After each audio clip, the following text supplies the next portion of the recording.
എല്ലാ പോലീസ് സ്റ്റേഷനുകളും വൃത്തിയായി സൂക്ഷിക്കാൻ ഉള്ള നടപടികൾ ആരംഭിക്കും. അതുപോലെ പോലീസ് സ്റ്റേഷനിൽ കെട്ടിക്കിടക്കുന്ന വാഹനങ്ങൾ, വർഷങ്ങളായി കെട്ടിക്കിടക്കുന്ന വാഹനങ്ങൾ ഡിസ്പോസ് ചെയ്യാനുള്ള പോലീസ് ആക്ട് പ്രകാരമുള്ള നടപടികൾ DGP സ്വീകരിക്കുന്നതാണ്. ചുരുക്കത്തിൽ കേരളത്തിലെ 484 പോലീസ് സ്റ്റേഷനുകൾക്കും ഒരു പുതിയ മുഖം ഉണ്ടാകും. അതുപോലെ തന്നെ അവരുടെ പ്രവർത്തനങ്ങളിലും കാര്യക്ഷമമായ മാറ്റമുണ്ടാകും.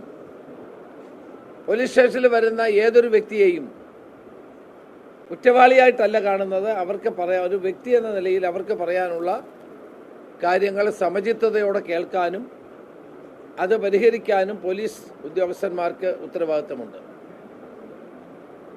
എന്നവരെ ബോധ്യപ്പെടുത്തിയ കാര്യങ്ങൾ മുന്നോട്ട് കൊണ്ടുപോകും. അപ്പോൾ പ്രത്യേകിച്ചും പോലീസ് സ്റ്റേഷനുകൾ ജനസേവാ കേന്ദ്രങ്ങളാക്കി മാറ്റുക എന്നുള്ള ലക്ഷ്യത്തോടെ ആയിരിക്കും കേരള പോലീസ് ഇനി മുതൽ പ്രവർത്തിക്കുന്നത്. ഇവിടെ SI, നേരത്തെ പോലീസ് സ്റ്റേഷനിൽ SI ആയിരുന്നു ചുമതലക്കാരൻ. പിന്നീടത് മാറി CI ആയി മാറി. SIക്കുള്ള സ്റ്റേഷൻ്റെ അധികാരം നഷ്ടപ്പെട്ടിരുന്നു. അപ്പോൾ ഇനി മുതൽ സ്റ്റേഷനിലേക്ക് SIമാരും CIമാരും DYSPമാരും ഉണ്ടാകണമെന്നൊരു അഭിപ്രായം ഉയർന്നു വന്നിട്ടുണ്ട്. അത് പഠിക്കാൻ ADGP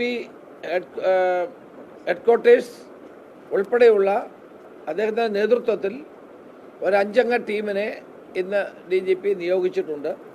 ആ റിപ്പോർട്ട് കിട്ടിയാൽ അതിനനുസരിച്ചുള്ള നടപടികൾ ഉണ്ടാകും. അതുപോലെ തന്നെ സ്കൂളുകൾ ജൂൺ 1 മുതൽ തുറക്കുകയാണ്.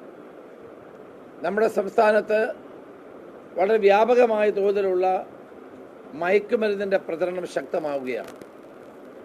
പ്രത്യേകിച്ച് നമ്മുടെ കോളേജുകളിലും സ്കൂളുകളിലുമുള്ള കുട്ടികളെയാണ് അവർ പരമാവധി ചൂഷണം ചെയ്യാൻ വേണ്ടി ശ്രമിക്കുന്നത്.